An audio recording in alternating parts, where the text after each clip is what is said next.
This is Seymour Rocks reporting from Down Under. I just want to cobble together a collection of headlines about the hotspots around the world. What we seem to have had after all the extreme anxiety over Iran, that the Americans seem to be backing down. They're saying that their actions have stopped Iran um, from their aggression, and therefore they can claim victory. So that's really a back down by the United States, I would say. I mean, you never know kind of how things are going to develop. Um, But this happens all the time. In Syria, we had a sort of a back down, and then in Venezuela, and now in Iran. But these things never go away. And I hope to demonstrate this that if they back away from something from Iran just temporarily, they'll move somewhere else. And it's been a very strange thing that we've seen a resurgence of Al Qaeda and uh, and ISIS in the weeks since the attacks in Sri Lanka. I mean, the mainstream reports uh, bef- before the before it all came out was that it couldn't possibly be ISIS because ISIS is on its last legs. Well, of course, it did turn out to be ISIS, and God knows who's behind that action of ISIS. Anyway, it seems as though they're having a second wind, whether it's in Syria, whether it's in Afghanistan, and now on the southern borders of the ex-Soviet Union, Tajikistan, etc.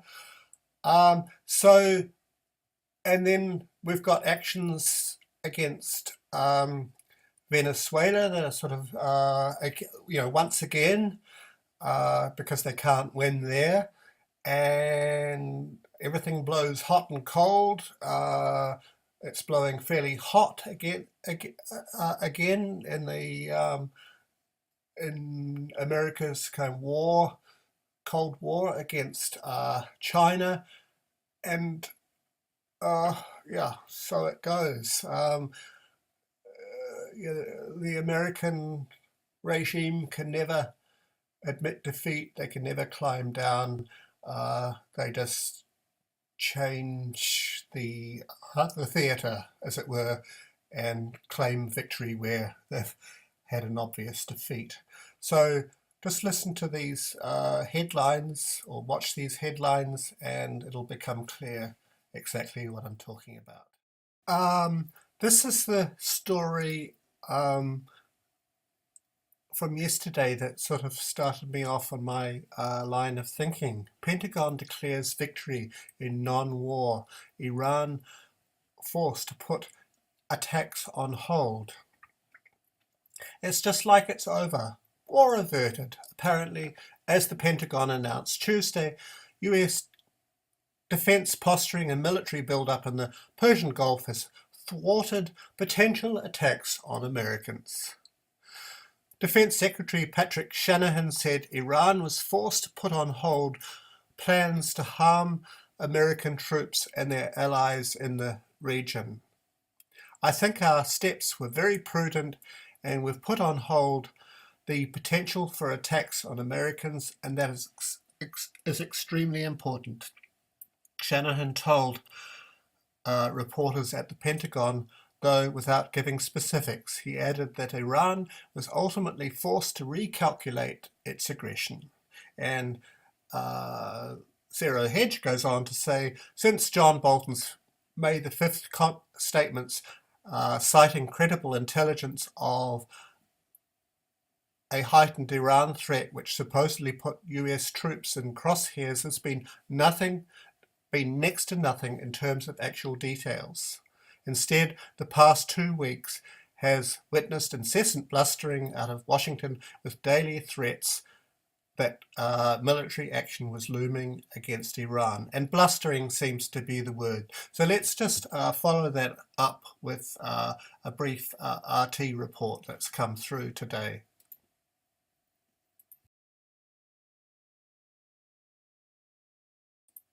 Lawmakers in the US Congress have been briefed by Trump administration officials on threats coming from Iran that have been averted thanks to Washington's latest show of force in the Middle East. However, some Democrats didn't buy what they heard. We had a very good conversation with both the House and the Senate. We heard feedback that they'd like more conversation. We have deterred attacks based on our reposturing of assets, deterred attacks against American forces.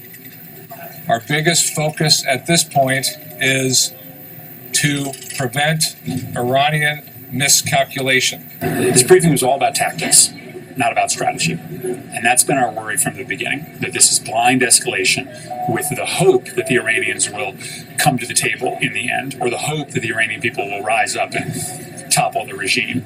I worry very much that intentionally or unintentionally, we can create a situation in which a war will take place. Among its recent steps against Iran, the US deployed an aircraft carrier and bomber planes in the Persian Gulf. Prior to that, the Trump administration imposed sanctions on Iranian oil, promising to expand them to countries which buy it. Now, the Iranian president has responded by saying US pressures can't break the Iranian people. He claims Tehran is actually growing more resilient thanks to the sanctions. RT's Afshan Rattansi spoke to four. And then we'll follow this up with a brief report from Press TV. I found this on Twitter this morning, so it's a little bit rough, but you'll get the idea, I think.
There are some other headlines from the regions. Ever since when the attacks on Sri Lanka, when we heard that ISIS was quote unquote on its last legs, we seem to have seen a resurgence of attacks, and there have been numerous warnings that have been coming out from the Russians, and this headline is from South Front.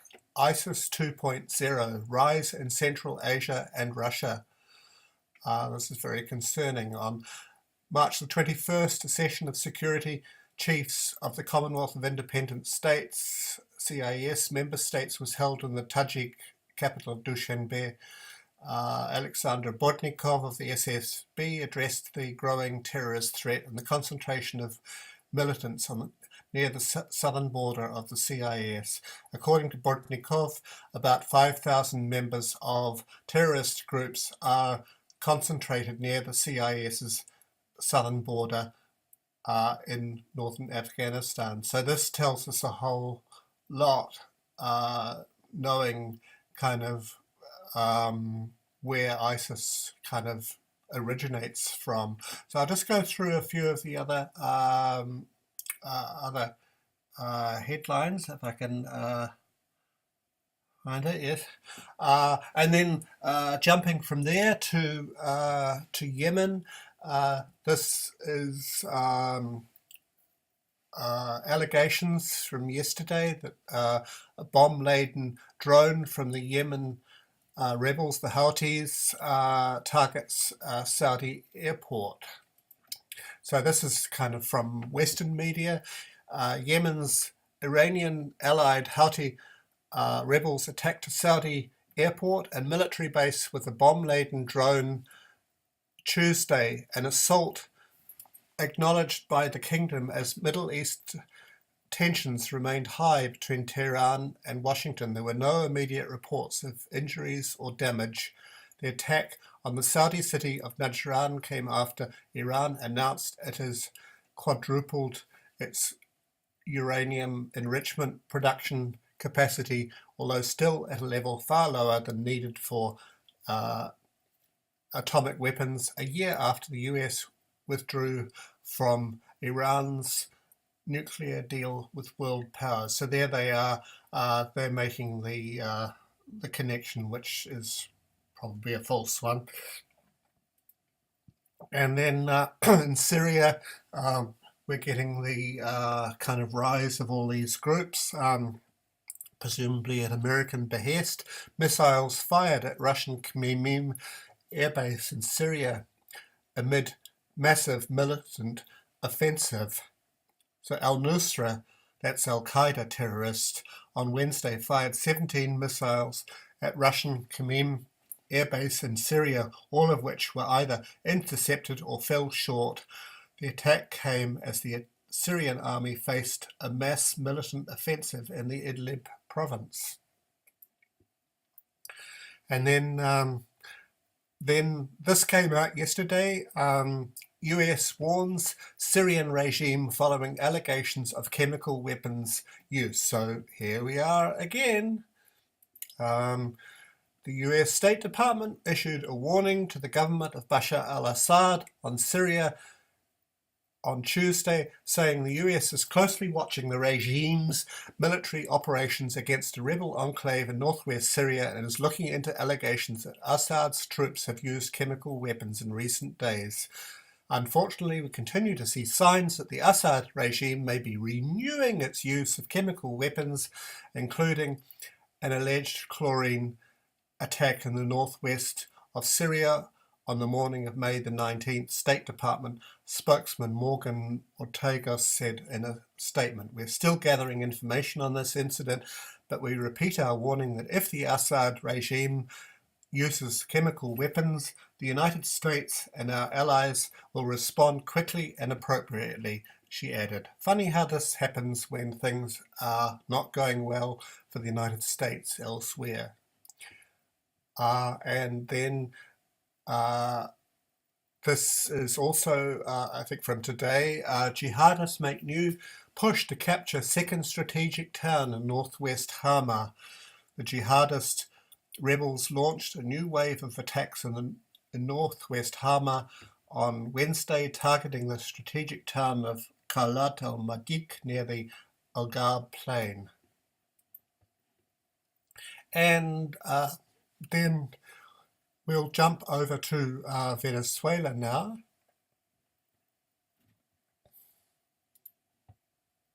Service Sergei Narishkin said that the opposition in Venezuela will try to overthrow the elected government. For Narishkin, it is important that Caracas consolidates its position with the Venezuelan people and negotiates with the opposition, even if Washington makes domestic dialogue difficult. So nothing, as we know, happens without the US say-so. And this has come out, I think, just today. US readies sanctions charges over Venezuela food program. So, yeah, they've got a failed coup. So what do? They turn the screws on the Venezuelan people, basically by starving them. the United States is preparing sanctions and criminal charges against Venezuelan officials and others suspected of using a military-run food aid program to launder money for President Nicolas Maduro's government, according to people familiar with the matter. Yeah, right. Spin another one. And this is from Moon of Alabama, Venezuela, after opposition support deflated US targets food supply. And then this is, I think, with a lot of what he writes, it's really worthwhile reading. So I'll leave a link to this in the descriptions below. And then moving over to China, a couple of days ago, you had the United States ban on Huawei, and they announced a delay on the ban for 90 days. They eased some restrictions and imposed last week on China's Huawei, a sign of how the prohibitions on the telecommunications company may have far-reaching and unintended consequences. But in the meantime, of course, Google banned Huawei. So this is the latest from Zero Hedge, and it makes absolutely perfect sense to me. If they're going to ban Huawei, why would not China not ban Apple in China? Yes. Of all the major US multinationals that do business in China, Apple is in a particularly precarious position. iPhones sold in the United States will be subject to a new tariff since Apple builds most of them in China, while Chinese consumers, whom the company has come to depend on for sales growth, could shun the brand as the trade war intensifies. So China, why don't you just go out and ban them, eh? And this is kind of, a couple of days ago, rival brands Samsung, Xiaomi, Oppo to benefit from Google's suspension of services to Huawei. In overseas markets, the removal of popular Google services from 100 handsets means that consumers will think twice about buying Huawei devices in future. I had a look, and they're still advertised in our local electronics store in New Zealand. And I haven't covered it here, but I gather that that the Chinese either have or are working on their own operating system, so they won't be dependent on Google. Well, that in short is the way things look on today, the 22nd of May, or the 23rd, depending on where you are. It's a very complicated and convoluted situation, and even though the Americans are kind of backing down in particular levels, who knows, so long as he's there, or so long as the neocons are there, ultimately they're likely to get their war. And there's one article from the Guardian said recently, John Bolton wants a war, any war. So I think that's still the situation.